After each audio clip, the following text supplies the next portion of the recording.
ನಗರದ ಸರ್ಕಾರಿ ಹಿರಿಯ ಪ್ರಾಥಮಿಕ ಶಾಲೆಯ ಮಕ್ಕಳಾದ ನಾವು ಭಗತ್ ಸಿಂಗ್ನವರ ಒಂದು ಕಿರು ದೃಶ್ಯವನ್ನು ಪ್ರಸ್ತುತಪಡಿಸುತ್ತಿದ್ದೇವೆ. ನೋಡಿರಿ, ಹರಿಸಿರಿ, ಪ್ರೋತ್ಸಾಹಿಸಿರಿ. ಪಾತ್ರ ಪರಿಚಯ, ಮುನ್ನುಡಿ ದೃಶ್ಯ ಪರಿಚಯ. ನಾನು ಮಲ್ಲಿಕಾರ್ಜುನ್ ನಾಗಣ್ಣವರ್. ಭಗತ್ ಸಿಂಗನ ಪಾತ್ರದಲ್ಲಿ ಕುಮಾರ ಮಂದಾರ್ ಲಂಗೋಟೆ. ಭಗತ್ ಸಿಂಗನ ತಾಯಿ ಪಾತ್ರದಲ್ಲಿ ಕುಮಾರಿ ಪ್ರತೀಕ್ಷಾ ಪಾಟೀಲ್. ತಮಟೆ ವಾದಕ ಪಾತ್ರದಲ್ಲಿ ಕುಮಾರ ಪ್ರೀತಾ ಮಾರ್ನೋರ್. ಬ್ರಿಟಿಷ್ ಅಧಿಕಾರಿ ಪಾತ್ರದಲ್ಲಿ ಕುಮಾರ ಆನಂದ್ ಸುರ್ಗುಪ್ಪೆ. ಸೈನಿಕರು ಪಾತ್ರದಲ್ಲಿ ಕುಮಾರ ಸ್ವಾನಂದ್ ತೇಲಿ ಹಾಗೂ ಅಮೋದ್ ಗಾಳಿ. ಪಾಸಿಗಾರ ಪಾತ್ರದಲ್ಲಿ ಕುಮಾರ ವಿನಾಯಕ್ ಪಾಟೀಲ್. ಮಾರ್ಗದರ್ಶಕರು ಶ್ರೀ MS ಗಸ್ತಿ ಸರ್. ಈಗಿನ ಪಾಕಿಸ್ತಾನಕ್ಕೆ ಸೇರಿದ ಜನ್ವಾಲ್ ತಾಲೂಕಿನ ಬಂಗಾಯಿ ಎಂಬ ಹಳ್ಳಿಯ ಮಹಾವೀರ, ಕೇವಲ 23ನೇ ವಯಸ್ಸಿನಲ್ಲಿ ಹುತಾತ್ಮರಾದ ವೀರಾದಿ ವೀರ ಭಗತ್ ಸಿಂಗನವರ ಕಥೆಯನ್ನು ಪ್ರಸ್ತುತಪಡಿಸಲು ನಿಮ್ಮೆಲ್ಲರ ಮುಂದೆ ಬರುವರು ಕೆಂಪೋಡ್ ಸರ್ಕಾರಿ ಹಿರಿಯ ಪ್ರಾಥಮಿಕ ಶಾಲೆ ನನ್ನ ಸಂಗಡಿಗರಿಗೆ ಬಹುಪರಾಕ್ ಬಹುಪರಾಕ್ ಬಹುಪರಾಕ್.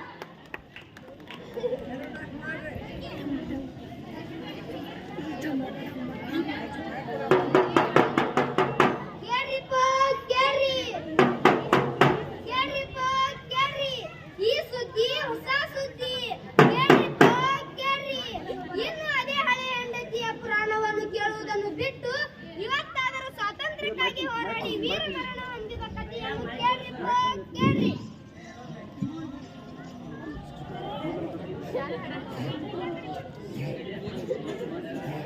ಮಾರ್ಚ್ 23, 1931 ಆದ ಆತನಿಗೆ ಕೇವಲ 23 ವರ್ಷ.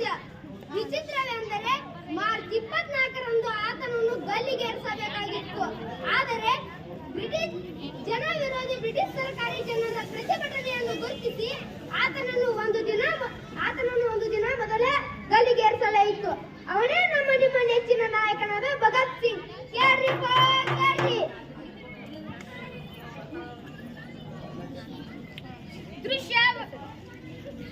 ದೃಶ್ಯ 1. ತಾಯಿ ನಾಯಿಯಲ್ಲಿ ತನ್ನ ತಾಯಿಯನ್ನು ಬಿಟ್ಟು ತನ್ನ ಪ್ರಾಣವನ್ನು ಬಲಿ ಕೊಟ್ಟ ಮಹಾನ್ ದೇಶಭಕ್ತನ ತಾಯಿ ವಿದ್ಯಾವತಿ ಜೈಲಿರುವ ತನ್ನ ಮಗ ಭಗತ್ ಸಿಂಗನನ್ನು ಭೇಟಿಯಾಗುವ ದೃಶ್ಯ.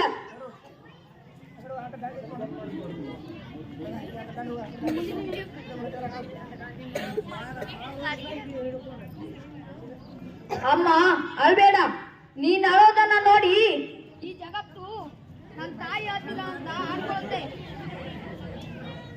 ಅಮ್ಮ ಅಳ್ಬೇಡ, ನೀನ್ ಅಳೋದನ್ನ ನೋಡಿ ಈ ಜಗತ್ತು ನನ್ನ ತಾಯಿ ಆತಿದ ಅಂತ ಆಡ್ಕೊಳ್ತಮ್ಮ.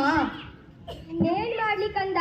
ಸ್ವತಂತ್ರವಾಗಿ ಪಕ್ಷಿ ತರ ಹಾರಾಡ್ತಿದ್ ನನ್ ಮಗ ನನ್ ಕಣ್ ಮುಂದೆನೆ ಜೈಲಲ್ಲಿರೋದ್ ನೋಡಿ, ನನ್ ಕಣ್ ಮುಂದೆನೆ ಕತ್ತಲ್ಲಿರೋದ್ ಅಳದೆ ಮತ್ತೇನ್ ಮಾಡ್ಲು?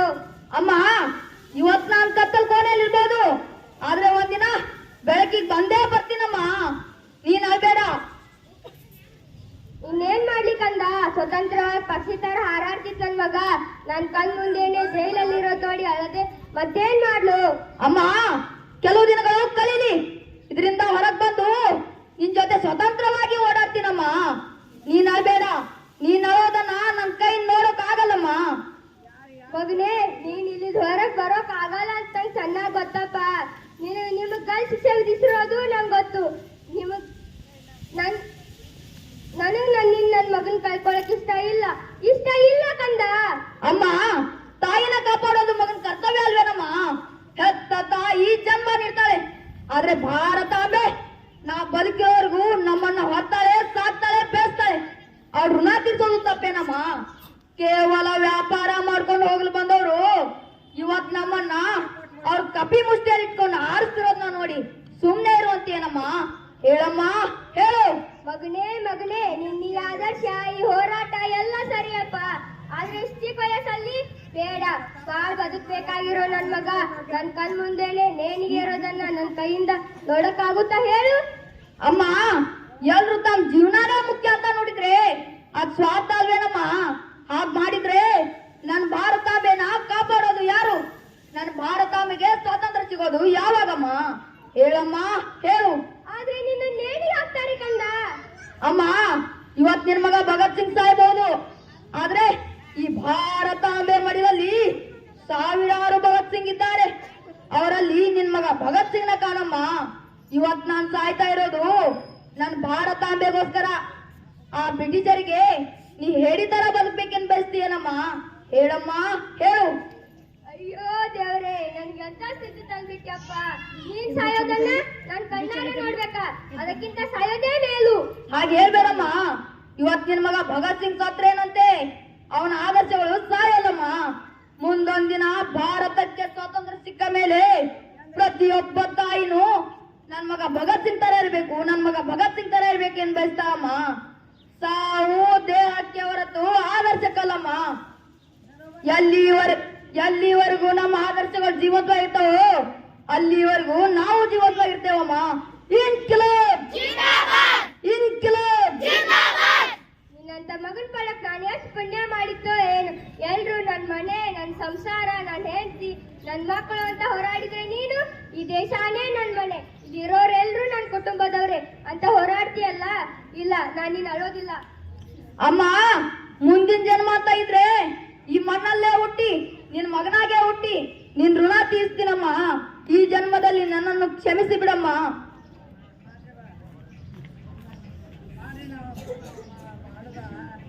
ದೃಶ್ಯ 2. ಭಗತ್ ಸಿಂಗ್ನನ್ನು ಗಲ್ಲಿಗೆ ಏರಿಸುವ ಮೊದಲು ಬ್ರಿಟಿಷ್ ಜೈಲಾಧಿಕಾರಿ ಮತ್ತು ಭಗತ್ ಸಿಂಗ್ ನಡುವೆ ಸಂವಾದಗಳು.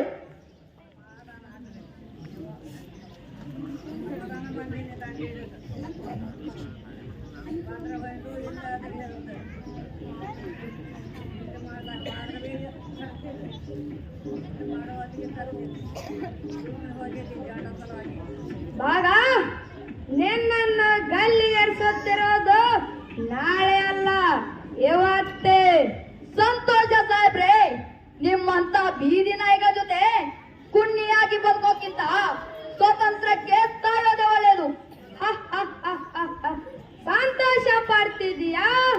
ಯೋಚನೆ ಮಾಡೋ ಮಗ, ನಿನ್ನದು ಬಾಳೆ ಬದುಕಬೇಕಾದ ವಯಸ್ಸು, ಸಾಯೋ ವಯಸ್ಸು ಅಲ್ಲ. ನಿನ್ನದು ಕನಸು ಕಾಣುವ ವಯಸ್ಸು, ಆಗ ಅದನ್ನು ನನಸು ಮಾಡಿಕೊಳ್ಳುವ ವಯಸ್ಸು. ಆದರೆ ನೀನು ಸಾಯಲು ರೆಡಿ ಆಗಿದೀಯಾ? ಸಾಹೇಬ್ರೆ, ನಾನ್ ಚಿಕ್ಕ ವಯಸ್ಸಿನಲ್ಲಿ ಕನಸು ಕಾಣಿದ್ದೀನಿ. ಅದೇನ್ ಗೊತ್ತಾ? ನನ್ ಭಾರತಾಂಬೆನ ನಿಮ್ ಕಪಿ ಮುಷ್ಟಿಯಿಂದ ಬಿಡಿಸ್ಕೊಳ್ಳೋದು. ಆದ್ರೆ ಅದ್ ನನ್ ಕೈಯಿಂದ ಆಗ್ಲಿಲ್ವೇ. ಆದ್ರೂ ನಂಗೆ ಬೇಜಾರಿಲ್ಲ. ಒಬ್ಬ ಭಗತ್ ಸಿಂಗ್ ಸತ್ತರೆ ಏನಂತೆ, ಈ ಭಾರತಾಂಬೆ ಮಡಿಲಲ್ಲಿ ಸಾವಿರಾರು ಲಕ್ಷಾಂತರ ಭಗತ್ ಸಿಂಗ್ ಇದ್ದಾರೆ. ಅವ್ರು ನಮ್ಗೆ ಸ್ವತಂತ್ರ ತಂದೇ ತರ್ತಾರೆ. ಈ ಮಣ್ಣಿಗೋಸ್ಕರ ನೀನು ಪ್ರಾಣ ಬಿಡ್ತೀಯಾ? ಸಾಹೇಬ್ರೆ, ಇದು ನಿಮಗ್ ಬರೀ ಮಣ್ಣಷ್ಟೇ. ಆದ್ರೆ ಇದು ಜಲಿಯನ್ ವಾಲಾಬಾಗ್ನ ಮಣ್ಣು. ಇದರಲ್ಲಿ ಸಾವಿರಾರು ಸ್ವಾತಂತ್ರ್ಯ ಹೋರಾಟಗಾರರ ರಕ್ತ ಇದೆ, ಖುಷಿ ಇದೆ. ನನ್ನ ಉಸಿರು ನಿಲ್ಲೋವರೆಗೂ ನಾನು ಹೋರಾಡ್ತಾನೆ ಇರ್ತೀನಿ.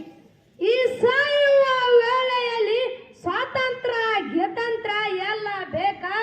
ನೋಡು ಮಗ, ನಿನಗೆ ಒಂದು ಮಾತು ಹೇಳುತ್ತೇನೆ, ಕೇಳು. ನಿನ್ನದು ಚಿಕ್ಕ ವಯಸ್ಸು. ಚಿಕ್ಕ ವಯಸ್ಸಿನಲ್ಲಿ ಹೇಗೆ ಇರಬೇಕು ಹಾಗೆ ಇರು. ನಿನ್ನದು ಒಳ್ಳೆಯ ಮನಸ್ಸು, ಅದಕ್ಕೆ ಹೇಳುತ್ತಿದ್ದೇನೆ. ಈಗ ತಪ್ಪಾಯಿತು, ಇನ್ನು ಮುಂದೆ ನಿಮ್ಮ ಸಹವಾಸಕ್ಕೆ ಬರೋದಿಲ್ಲ ಎಂದು ಅಪ್ಪ ಲಾಂಜಿ ಲೆಟರ್ ಬರೆದು ಕೊಡು. ಅದನ್ನು ನಾನು ಕಂಪನಿಗೆ ಕೊಟ್ಟು ನಿನ್ನ ಪ್ರಾಣವನ್ನು ಉಳಿಸಲು ಟ್ರೈ ಮಾಡುತ್ತೇನೆ. ಅಪಾಲಜಿ ಲೆಟರ್ ನಂಗೆ ಎತ್ತಿದ್ರ ಸಾಹೇಬ್ರೆ? ಈ ಭಗತ್ ಸಿಂಗ್ ನ ಮೈಯಲ್ಲಿ ಹರಿತಿರೋದು ಹೇಡಿಗಳ ರಕ್ತ ಅಲ್ಲ, ವೀರರ ರಕ್ತ. ಪ್ರಾಣ ಬಿಡ್ತೀನಿ ಹೊರತು ಅಂತ ನೀಚ್ ಕೆಲಸ ಮಾಡಲ್ಲ. ಸರಿ, ಹಾಗಾದರೆ ನಡಿ. ಸಾಹೇಬ್ರೆ, ಸಾಹೇಬ್ರೆ, ದಯವಿಟ್ಟು ನನ್ನ ಮಗನ ಉಳಿಸಿಕೊಡಿ ಸಾಹೇಬ್ರೆ, ದಯವಿಟ್ಟು ಉಳಿಸಿಕೊಡಿ. ನಿನ್ನ ಮಗನಿಗೆ ಆಗಲೇ ಹೇಳಿದ್ದೇನೆ, ಅವನು ಅಪ್ಪ ಲಾಂಜಿ ಲೆಟರ್ ಬರೆದು ಕೊಟ್ಟು ಶರಣಾದರೆ ಅವನನ್ನು ಉಳಿಸಬಹುದು. ಆದರೆ ಅವನು ಅದನ್ನು ಒಪ್ಪುವಂತಿಲ್ಲ. ಏನು? ನನ್ ಮಗ ಭಗತ್ ನಿಮ್ಗೆ ಶರಣಾಗಬೇಕಾ? ಅದರ ಬದಲು ವೀರ ಮರಣ ಹೊಂದೋದೇ ಲೇಸು. ಎಳೆದುಕೊಂಡು ಬನ್ನಿ ಅವನ್ನ. ಮಗನೇ,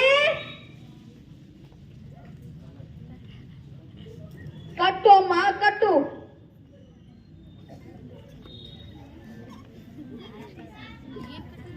ವೀರ ಮರಣ ಹೊಂದು ಮಗನೇ.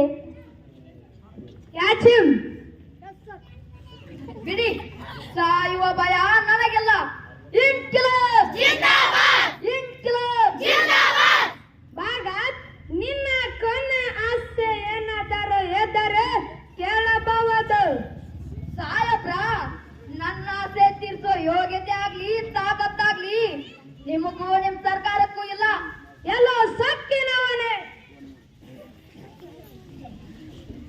ದೃಶ್ಯ 3. ಹೆತ್ತ ತಾಯಿ ಎದುರೇ ಭಗತ್ ಸಿಂಗನನ್ನು ಗಲ್ಲಿಗೆ ಏರಿಸುವಾಗ ಕರಳು ಕಿತ್ತು ಬರುವ ದೃಶ್ಯ ಇದೀಗ ನಿಮ್ಮ ಮುಂದೆ.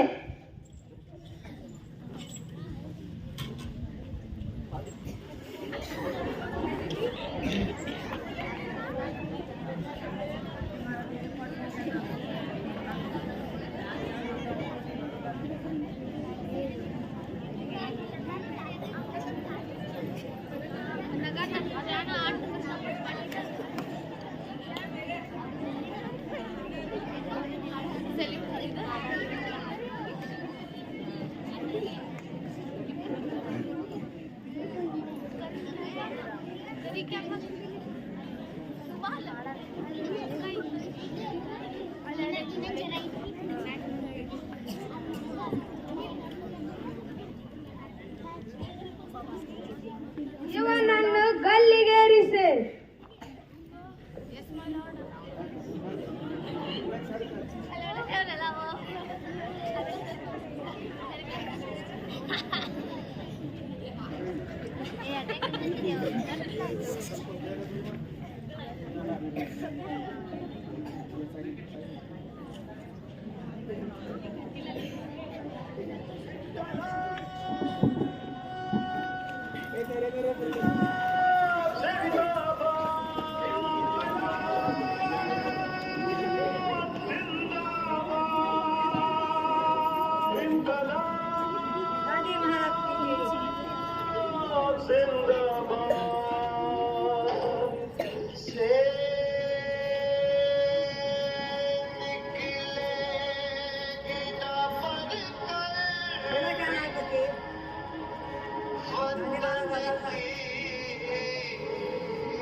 ಭಗತ್ ಮಗನೇ, ಇಷ್ಟು ದಿವಸ ನೀನೇ ನನ್ನ ಜೀವನದ ಗುರಿ ಅನ್ಕೊಂಡು ನಿನ್ನ ನಗುವಿನಲ್ಲಿ ನನ್ನ ನಗು ಕಾಣ್ತಿದ್ದೆ.